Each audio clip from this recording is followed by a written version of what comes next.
জায়গা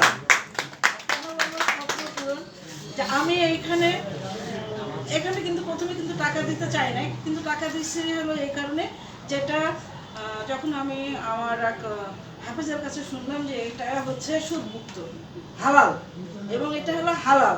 তা আমি দেখলাম যে আমি হজ করে আসছি হালাল, আমার ব্যাংকে ইসলামী ব্যাংকে টাকা ছিল, তারপরেও আমার মনে সবসময় হতো যে হাজি মানুষ আমি ওখানে রাখছি সুদগুলো আসতেছে নাকি এরকম ভাবতাম। তবে উনি যখন বললেন যে না এটা হালাল, আমি ওই হালালভাবে এখানে ওই সব টাকাগুলো নিয়ে এসে এখানে মানে দিয়েছি, এটা একটা ব্যাপার। আর ওই আমার ভাই, আমার খালাতো ভাই হচ্ছে হ্যানা, ওর কাছ থেকেই শুনছি ও এখানে জড়িত আছে। ও কিন্তু আগে আমাকে খুব পটাইতো, আপা এসেন এসেন এসেন, কিন্তু আমি মানে আসি নাই। তো ও মানে বলতেছিল যে আপা আমাদের কিন্তু সোনার হোটেল দেখাইছে, সোনারগাঁ হোটেলে খাওয়াইছে 400 রকমের খাবার। তা আমি বলছি তুমি আমাকে সোনারগাঁ হোটেলে তাহলে একটু নিয়ে যাও, আমার খুব শখ সোনারগাঁ হোটেলটা দেখা। তো বলতেছে যে আপা হ্যাঁ নিয়ে যেতে পারবো, তো আপনি নিজে যাবেন। তো বলছে যে আমি বলছি না টাকা দিয়ে যেতে পারবো না। তো যাই হোক আমি ওইখানে টাকা মানে রাখছি এবং প্রতি মাসে যে টাকাটা আসা ইনশাল্লাহ চলে আসতেছে এবং এই মাসে প্রায় মনে করেন যে আমার 1.5 লাখের উপর ইনকাম হয়েছে।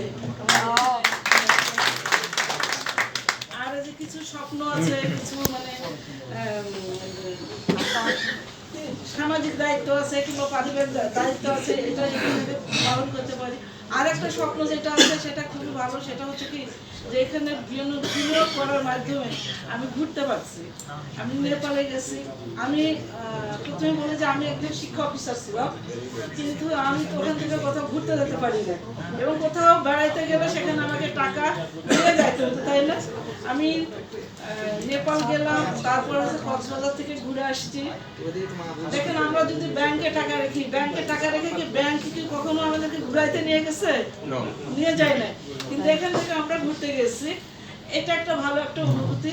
স্যার আমি কি মালদ্বীপ আছি?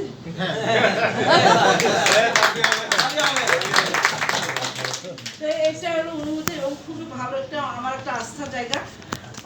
তবে আমার কথা আস্থা নিয়ে মনে করে আপনাদের হয়তো কারো হতেও পারে, নাও হতে পারে, কিন্তু আমি আপনাদেরকে আহ্বান জানাবো যে আপনারা যারা এখানে মানে জয়েন করতে চান কিংবা আমাদের সাথে আমাদের অংশীদার হতে চান, আমাদের সাথে আমাদের সহযোগী হতে চান, তাহলে আপনারা আমাদের প্রজেক্টটা দেখে আসবেন। দেখে আসার পর আপনারা সিদ্ধান্ত নেবেন যে আপনারা আমাদের সহযোগী হবেন, আমাদের সাথে থাকবেন কি না, এটা বলবো। আর হচ্ছে রমজান মাস আমরা সবাই চেষ্টা করবো আমাদের তাকওয়া মেনে চলে।